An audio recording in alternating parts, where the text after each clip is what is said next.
Olá pessoal, vamos continuar aí a nossa fascinante saga pela arquitetura de von Neumann. Então vamos voltar aqui aos slides.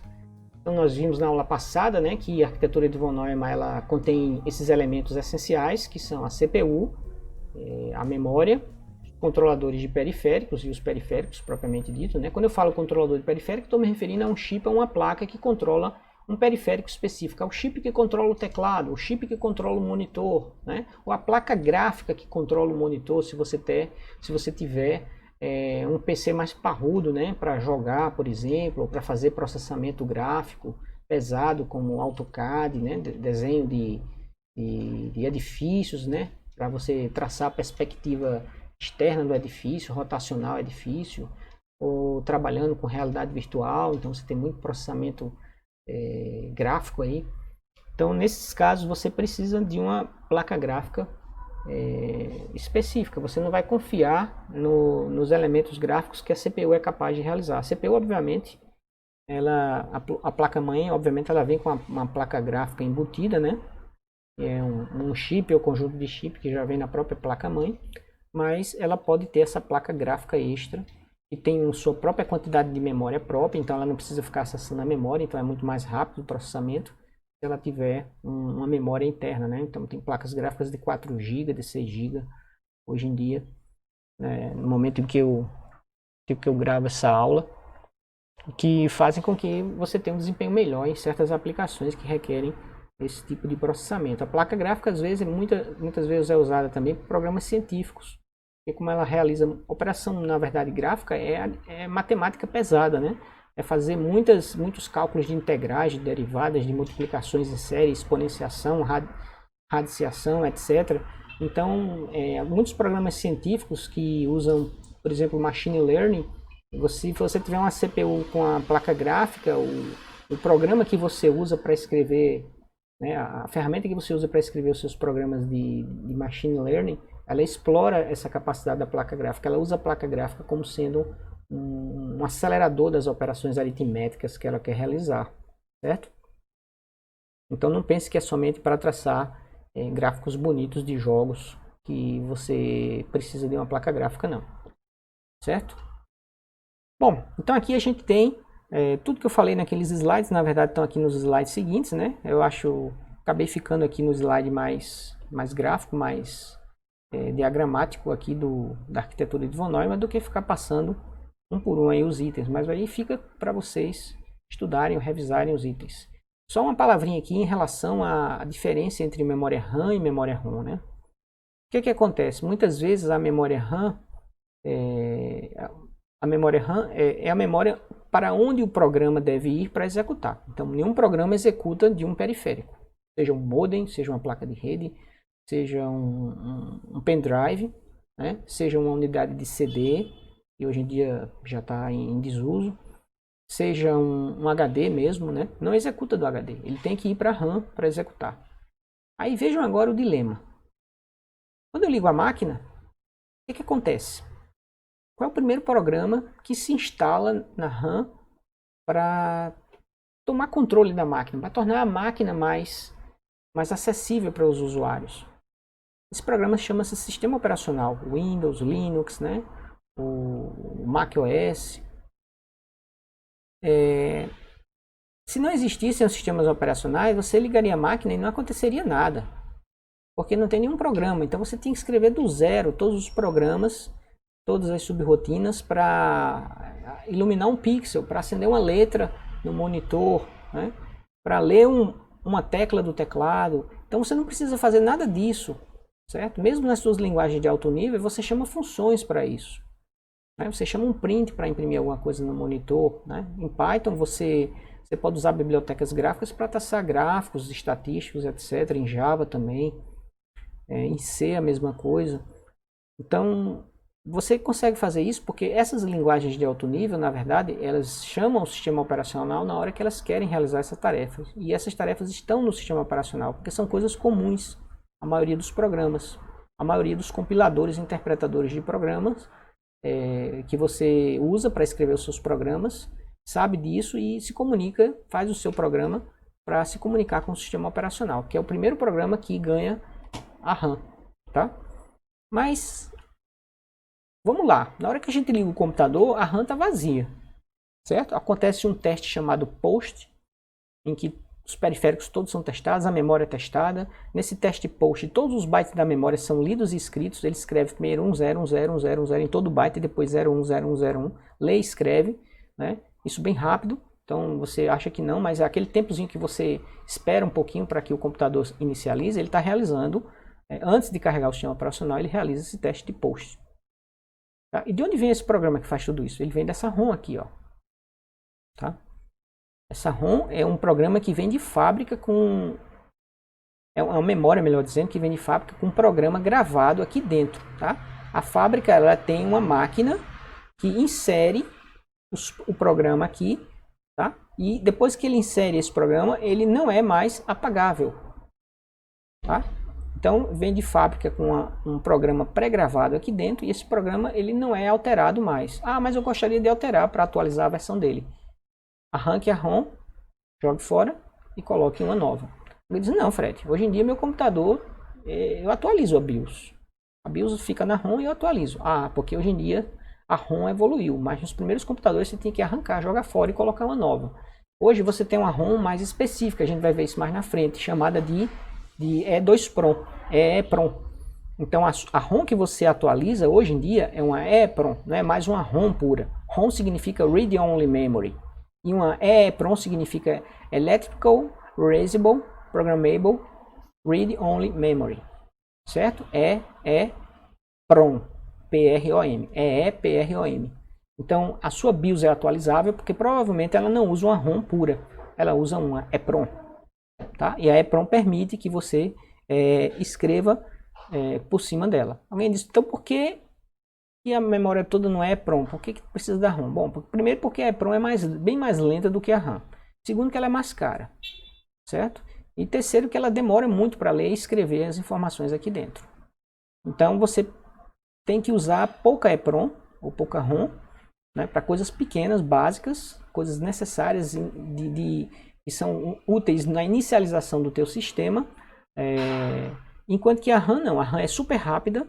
A RAM ela permite que você grave e escreva nela com o mesmo instante de tempo para qualquer posição de memória dela, por isso que o nome dela é Random Access Memory, certo?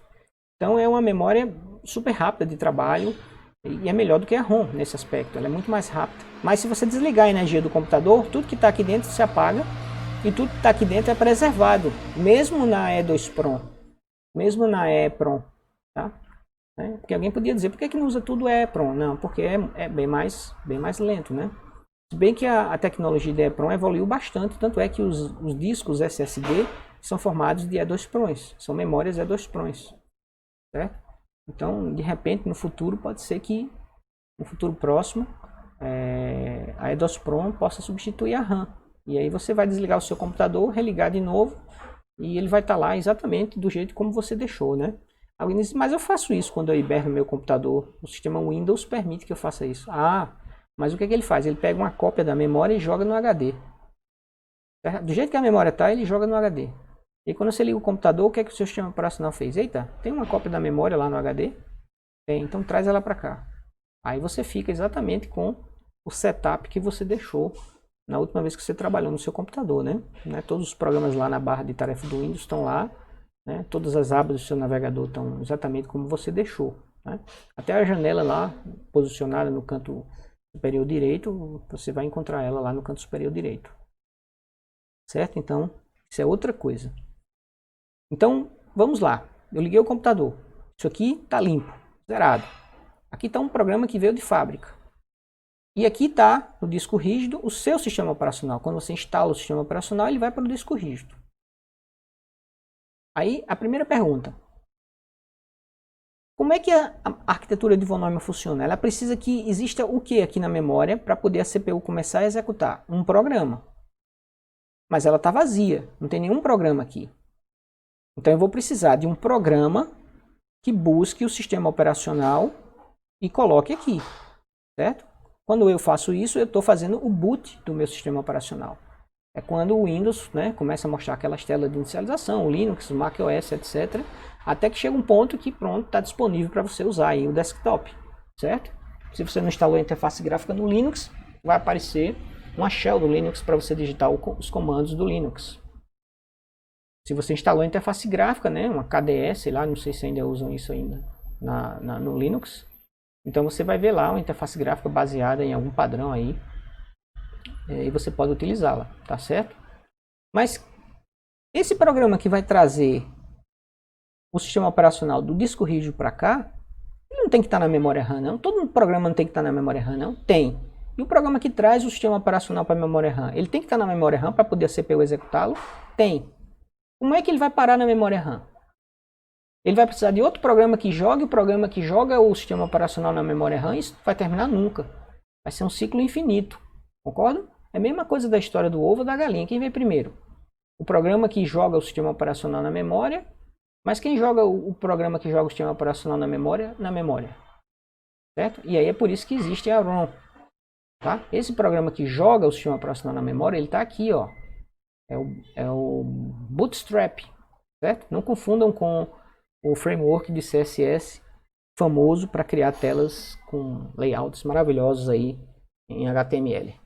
Então, o programa Bootstrap, ele faz isso. O programa Bootstrap, ele está armazenado em ROM, ele já vem em ROM, tinha que vir em ROM. E aí a CPU, o que acontece? Quando a CPU é ligada, ela começa a ler o byte 0. Então, o byte 0 geralmente fica aqui na ROM. Ó. Aí ela lê o byte 0. O byte 0 é justamente o programa. Estou resumindo bastante, tá, pessoal? Isso pode variar de arquitetura para arquitetura. De repente, uma CPU é programada para começar a ler do byte 1 GB, byte 1 MB, pular o primeiro megabyte, enfim. Mas para resumir, para ficar simples, então a CPU vai ler o byte 0 para ver qual é a instrução que tem lá dentro. Aí a primeira instrução do programa Bootstrap, certo? Então ele vai começar a ler o byte 0, 1, 2, 3, 4, ele vai, em suma, executar o programa Bootstrap. E o que é que o programa Bootstrap faz? Depois que o programa Bootstrap está executando, né, ele vai pegar esse programa Bootstrap e jogar aqui na memória. Certo? O programa Bootstrap contém instruções dizendo, me jogue na memória. E aí quando o programa, a CPU está executando aqui, o que é que ela está fazendo? Pegando e transferindo os bytes do programa Bootstrap para cá. Aí o programa Bootstrap começa a executar. Quando ele começa a executar aqui, a tarefa dele é simplesmente localizar o sistema operacional no disco rígido. Ah, localizei. Certo? Então traga um pedaço aí do sistema operacional principal, inicial, para o sistema operacional tomar controle da máquina, que até agora é terra de ninguém, é Velho Oeste. Certo? Então, quando o sistema operacional entra na RAM, a CPU Bootstrap termina de executar e diz, ó, agora o controle está com esse carinha daqui, que é chamado sistema operacional. Deixa eu lhe apresentar, CPU, sistema operacional, CPU. Então, o Bootstrap termina o que ele tem para fazer, certo? E o controle passa para o sistema operacional. Depois que o controle fica com o sistema operacional, acabou. A tua máquina agora tem dono. Certo? Tudo que você vai fazer agora, você tem que pedir para o sistema operacional. Se você dá um print no teu programa Python, aquele print, e você acha que foi você que acendeu lá no monitor a mensagem, na verdade você chamou uma system call do sistema operacional, que por sua vez se comunicou com o dispositivo periférico de saída, padrão, que é o monitor, e pediu para o monitor acender aquela informação na tela. Por que isso? Porque você tem que ter um xerife na cidade. Você tem que ter um gerente, alguém que controle tudo. Porque se cada programa achar que é dono de todos os elementos de hardware da arquitetura, certo? Pode haver conflito. Eu preciso usar essa posição da RAM aqui. Do 1 GB até 1.5 GB eu quero usar. O outro programa diz, não, mas eu cheguei primeiro, eu quero usar também. Aí eu quero usar a CPU agora, o outro eu também quero usar a CPU. Então o sistema operacional ele vai controlar o hardware para você. Ele assume o controle do hardware e a partir de agora ele cria uma espécie de camada, uma camada de software em cima do hardware puro, físico que existia. Os teus programas, então, rodam em cima do sistema operacional. É por isso que você não pode pegar um programa do Windows, pegar uma máquina, desinstalar o Windows e tentar rodar ele lá dentro. Não vai funcionar. Porque ele está cheio de ligações, certo? De pontos de ligações. Imagina uma peça de Lego que tem um encaixe e encaixa na outra. Certo? Se não tem a peça de Lego embaixo, você tentar colocar a peça de Lego na mesa dura, ela não vai se encaixar. Certo? Então ela precisa de um suporte. E ela tem vários pontos de contato para poder ela se encaixar, fazer um encaixe perfeito, mecânico ali entre uma peça de Lego e a outra. Mesma coisa, os teus programas eles são cheios de fios aqui pendurados que se encaixam perfeitamente em outros pontos, né, em outros terminais que o sistema operacional tem, certo? Então, quando o teu programa se encaixa lá no sistema operacional, ele consegue usar o sistema operacional para fazer várias coisas. Gravar um arquivo no HD, ler um arquivo do HD, enviar um arquivo pela uma conexão de rede, abrir uma conexão de rede, enviar dados por ela. Ele pode ler do teclado, ele pode escrever no monitor, ele pode enviar informação para a impressora, enfim, ele pode fazer tudo, mas porque o sistema operacional controla isso para ele. Certo? E aí no sistema operacional você tem controle de segurança. Será que esse cara pode fazer isso? Quem é esse cara? Ele já se logou no sistema? Ah, já se logou. Mas ele tem a permissão de usar a impressora? Não, não tem. Então não pode imprimir. Certo? Ele tem permissão de abrir conexão de rede? Não, não tem. Então não vai abrir conexão de rede. Você não tem essa permissão. Então o sistema operacional faz tudo isso aí. Ele, além de gerenciar o hardware, que é muito difícil de ser gerenciado, tá?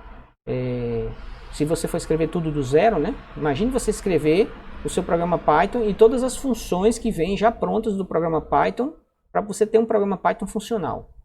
Tem que escrever a função raiz quadrada, a função round, você tem que escrever todas as funções de string, que pega um substring, que verifica se um string termina com um determinado prefixo.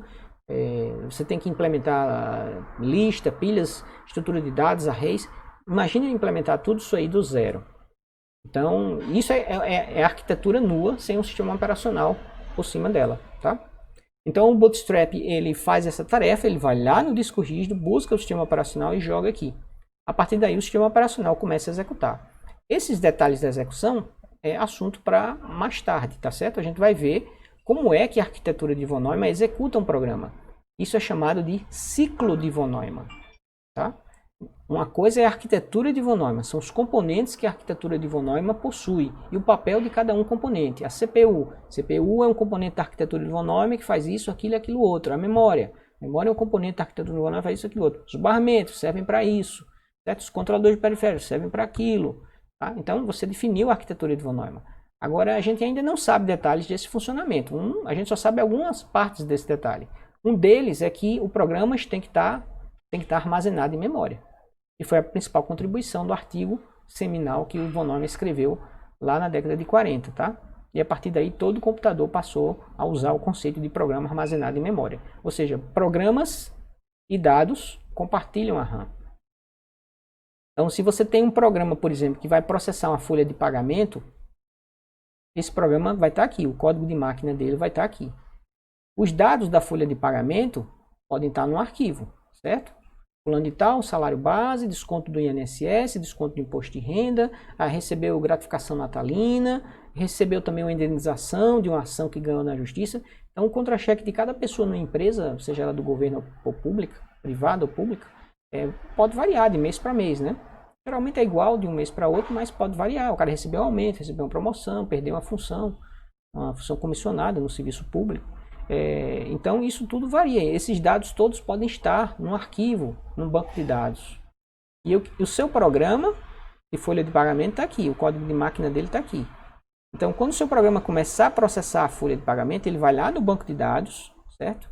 Então ele vai acessar aqui um programa que vai por sua vez acessar o disco rígido e ler esses dados, que são os dados básicos, né? Os registros, a gente chama de rubricas da folha de pagamento de cada funcionário, vai trazer para cá. Então, quais são as rubricas de Fred nesse mês? Vencimento básico, desconto de imposto de renda, desconto de INSS, gratificação natalina, vamos supor que a gente esteja na época de receber o 13º salário, vai ter um desconto aqui de plano de saúde, já que o plano de saúde também é custeado pela empresa, então uma parte ele paga, outra parte a empresa paga, então ele vai ter que também deduzir isso aí.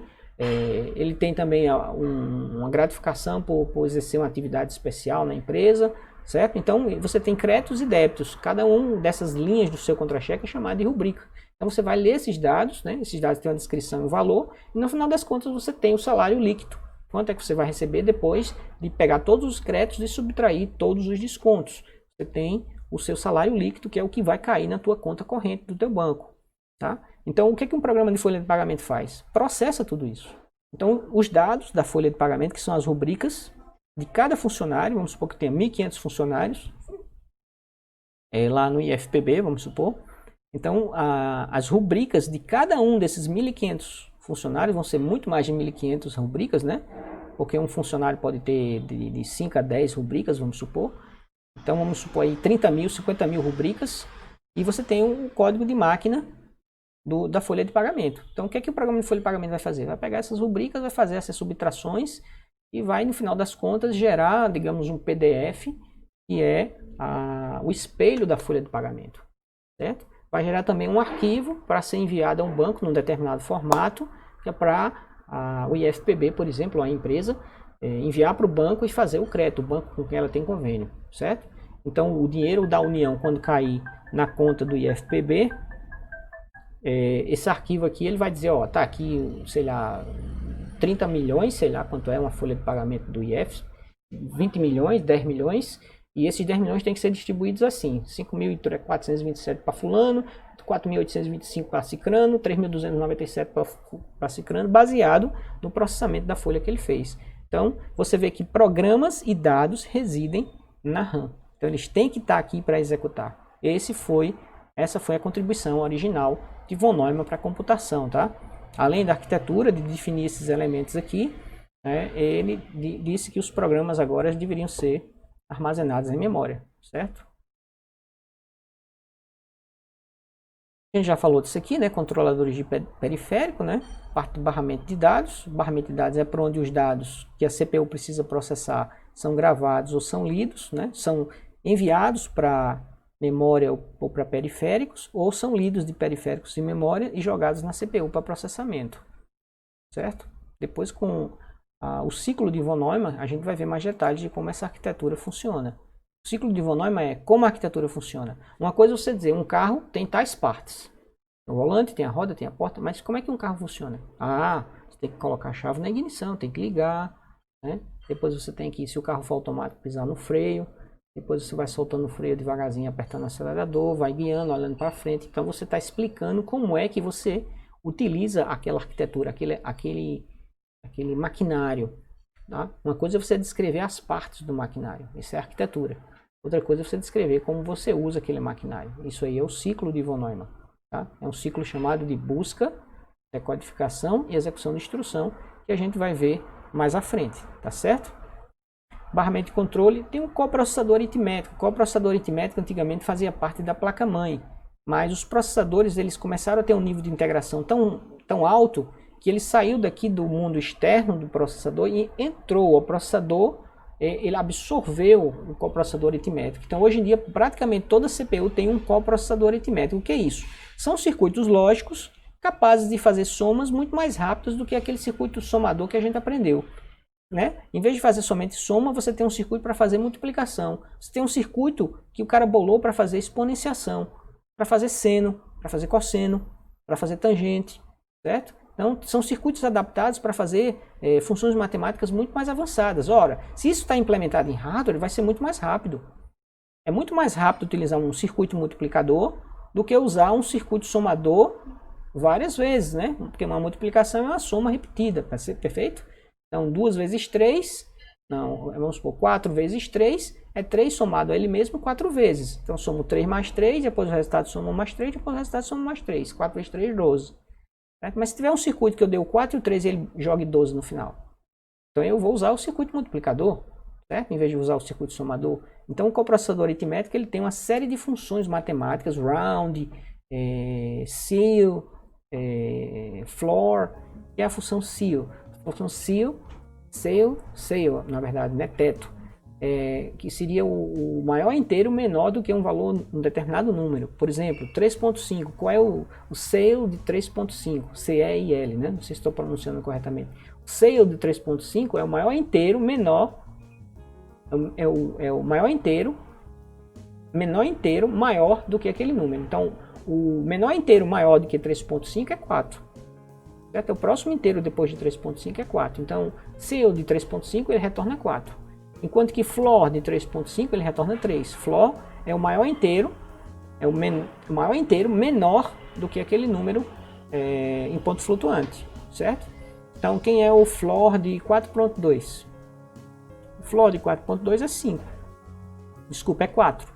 E o ceil é 5, que é o próximo número inteiro depois de 4.2. Certo? Já não é mais 4, já passou. 4.2 já passou de 4. Então, é o próximo número inteiro e é maior do que aquele número que você está chamando. Então todas essas funções, muitas dessas funções estão implementadas no coprocessador aritmético, que hoje estão dentro da CPU, certo? Na minha época não era. Na minha época era um privilégio pegar um computador que tinha uma placa-mãe com coprocessador aritmético. Você notava a diferença quando você rodava, por exemplo, uma planilha, que é um software que utiliza muita operação aritmética, né? Você pode fazer seno, cosseno, você pode traçar gráfico na planilha, certo? Na próxima aula a gente vai ver as principais responsabilidades de cada uma dessas unidades, tá bom?